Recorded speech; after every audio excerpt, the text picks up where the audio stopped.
Hi friends, आज का जो टॉपिक है वो इम्पोर्टेंट इसलिए है क्योंकि इसमें मैं ये बताऊंगा कि जब आप किसी भी जॉब के लिए जाते हो। वैसे तो मैं बीपीओ जॉब्स के लिए ज़्यादा प्रेफर करता हूँ, इंटरनेशनल बीपीओस, क्योंकि उसमें सबसे जल्दी जॉब मिलती है और उन बच्चों को जो हताश हो चुके होते हैं, जिनके नंबर कम आए होते हैं, बैकग्राउंड मतलब ये बहुत ज़्यादा कमज़ोर होता है, तो उनके लिए बीपीओ सेक्टर बहुत अच्छा होता है। तो जब आप इनके इनके इनके इंटरव्यू पैटर्न में जाते हो, इनके लिए तैयारी करते हो, फिर आप रिज्यूमे बिल्ड करते हो। जो आजकल टॉपिक है वो है रिज्यूमे, बायोडेटा, सीवी। ये किस तरीके का होना चाहिए, इनमें कौन कौन सी चीज़ें इंपॉर्टेंट हैं, इनके बारे में इस वाले वीडियो में हम लोग डिस्कस करेंगे। क्योंकि एक एक चीज़ बहुत इंपॉर्टेंट होती है। जब आप अपना पेपर में अपने आप को डालते हो, किस तरीके से डालना चाहिए, किन किन बातों का जो है ना ध्यान रखना चाहिए, इन बातों में हम लोग स्टार्ट करते हैं। तो इन बातों का आपको बहुत ज़्यादा ध्यान देना चाहिए दोस्तों।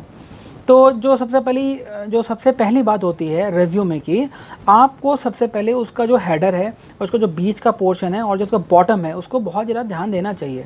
इसमें कुछ बातें हैं, जैसे कि जो उसकी बॉडी लैंग्वेज है ना, ओवरऑल इस पेपर की जो आप अपना इन्फॉर्मेशन देते हो, वो दूर से ऐसा एक स्टैंडर्ड लगना चाहिए, यानी कुछ बड़ा छोटा या कुछ इधर ज़्यादा कर दिया उधर कर दिया।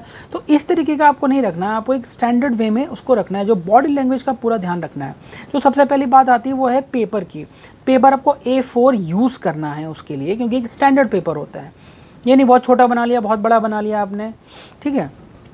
दूसरी चीज़ आपकी इसमें आती है फ़ॉन्ट का साइज़। जो आप उसमें फ़ॉन्ट करेंगे ना, यूज़ फ़ॉन्ट होता है मतलब कि जो कैरेक्टर है या अल्फ़ाबेट है वो ज़्यादा बड़ा ना हो, बड़ा छोटा ना हो, ठीक है।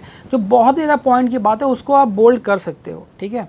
और जो बोल्ड जो जो बिल्कुल भी मतलब कि इस तरीके का नहीं होना चाहिए कि आपको जो यूज़ में नहीं हो उसको ही बोल्ड कर रहे हो, इटालियन बना रहे हो, कहीं कुछ बना रहे हो, कुछ तो रंग बिरंगा और डिज़ाइनदार नहीं बनाना है। और ख़ासकर फूल पत्तियाँ तो बिल्कुल भी इस्तेमाल मत कीजिए। और ख़ासकर उसमें भगवान जी का ओम या अपने भगवान जी कोई भी जिसको मानते हो वो निशान बिल्कुल नहीं लगाना भाई। मैंने देखा बहुत से लोग बना लेते हैं। तो जो है ना, आपने फ़ोन का साइज़ बहुत अच्छी तरह इस्तेमाल करना है। जो सबसे पहला आपका हेडर आता है, जो हेडर होता है उसमें अपना नाम पता सब कुछ लिखते हो साइड में आप लोग। तो जो नाम पता लिखते हैं वो स्टैंडर्ड तरीके लिखिए। बहुत छोटा सा अपना फ़ोटो भी उसमें आप लगा सकते हो, लेकिन अच्छा लगना चाहिए और फंकी कपड़े में नहीं होना चाहिए, बहुत ही फॉर्मल तरीके से फ़ोटो लगा होना चाहिए आपका। दूसरी बात ईमेल आईडी मैंने देखा है बहुत से लोगों की इस तरीके से होती है, जो नाम होता है @gmail कर देते हैं, या कुछ लोग इस तरीके से करते हैं अभिषेक बच्चन 1992 और @gmail। तो मालूम चल जाता है भैया की डेट ऑफ बर्थ ये है, भैया का नाम ये है। तो थोड़ा सा प्रोफेशनल उसको कोशिश करते हैं। और आपके जीमेल आईडी में ये जो मैं आपको तरीका बता रहा हूँ ईमेल आईडी को क्रिएट करने का, ये बहुत स्टैंडर्ड तरीका है। आप अपने नाम का पहला आप अल्फ़ाबेट ले लीजिए, अपना फ़ोन नंबर लिख दीजिए, फ़ोन नंबर भी अपडेट हो जाएगा और वो भी हो जाएगा @gmail। ना आप भूलेंगे ना देखने वाला आपको भूलेगा, ठीक है। फिर हम बात करते हैं आप उसमें फ़ॉन्ट की बात हो गई, इंक की बात करते हैं। प्लीज़ इसमें जो इंक आप इस्तेमाल करेंगे वो सिर्फ ब्लैक होगी, ठीक है। ये नहीं आप रंग बिरंगी यूज़ कर लें, उसमें सोचेंगे बड़ा अच्छा लगेगा। तो इस बातों का प्लीज़ उसमें ध्यान दीजिए। फिर उसके बाद हम लोग बात करेंगे कि आप जो सबसे पहला टॉपिक लिखते हो वो होता है आपका ऑब्जेक्टिव, ठीक है। कि आपका एम जो रिज्यूमे बना रहे हो या आपका लाइफ का जो एम है वो है क्या कंपनी के प्रति।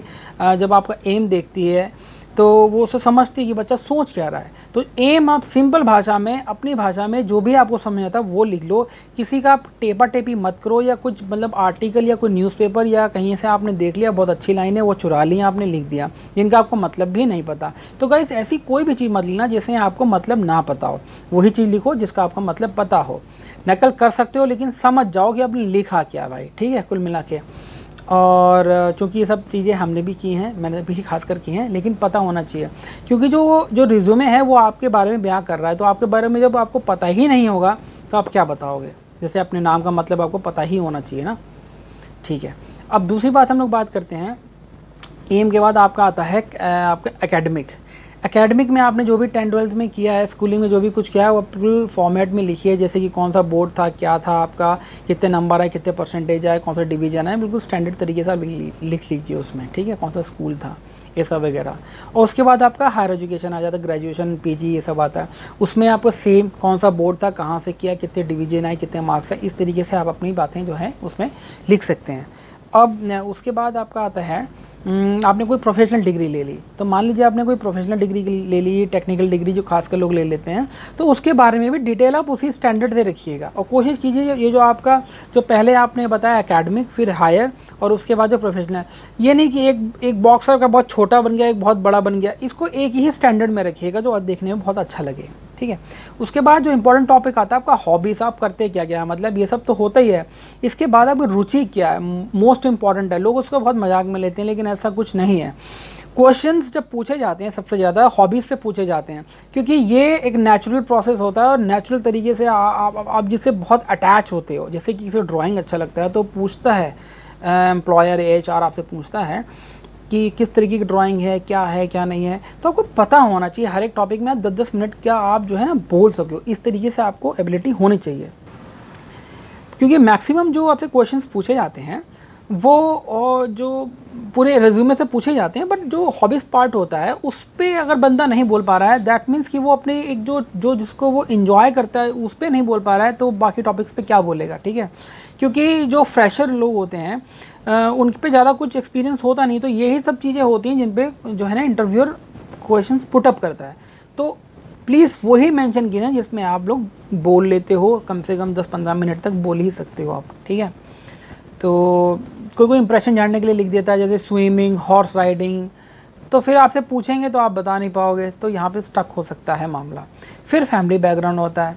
जब फैमिली बैकग्राउंड की बात होती है तो अपने पापा मम्मी उनका नाम लिख लीजिए और अपने एक आध सिबलिंग्स का नाम, मतलब अपने भाई बहन का नाम लिख सकते हैं। ये नहीं कि अगर 5-6 हैं तो आप सबका नाम लिखते चले जा रहे हैं, क्योंकि आपका फैमिली बैकग्राउंड देख के आपको जो है ना इतना इंप्रेसिव नहीं होता है कि मतलब मालूम चल गया कि वो आपका देखे कि 5-6 भाई बहन तो सोचे चला उसको पहले जॉब दे दें, ऐसा कुछ भी नहीं होता है। वो खाली ये देखते हैं कि किस तरह से बिल्ड कर रखा है, और वही टॉपिक होता है। जैसे कि आपसे पूछ लेगा कि आपके फादर के बारे में लिखेंगे, तो आपसे कोई भी क्वेश्चन पूछ सकते हैं अपने फादर के बारे में, tell me something about your father, tell me something about your little sister, brother, जो भी कुछ है वो कुछ भी पूछ सकते हैं आपसे, ठीक है। तो प्लीज़ इन बातों का प्लीज़ आप ध्यान दीजिएगा।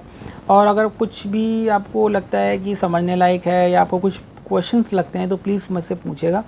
मैं आपको टाइम टू टाइम बताता भी रहूँगा कि कहाँ वैकेंसियाँ निकल रही हैं। रिज्यूमे को अच्छे से बिल्ड कीजिए और फिट कीजिए। कोरोना काल चल रहा है, इसमें सुरक्षित रहिए और ये टाइम है कि आप अपनी एबिलिटी को बढ़ाइए, इंग्लिश इंप्रूवमेंट कीजिए, कम्युनिकेशन स्किल्स के ऊपर कीजिए। टाइम हमेशा एक सा नहीं रहेगा, अभी वो वाला टाइम आ जाएगा जब आप लोग जाएंगे इंटरव्यूज़ देंगे, ठीक है। टिल दिन बाय, टेक केयर। अच्छी लगी हो तो वीडियो लाइक कीजिए, सब्सक्राइब कीजिए, बाय।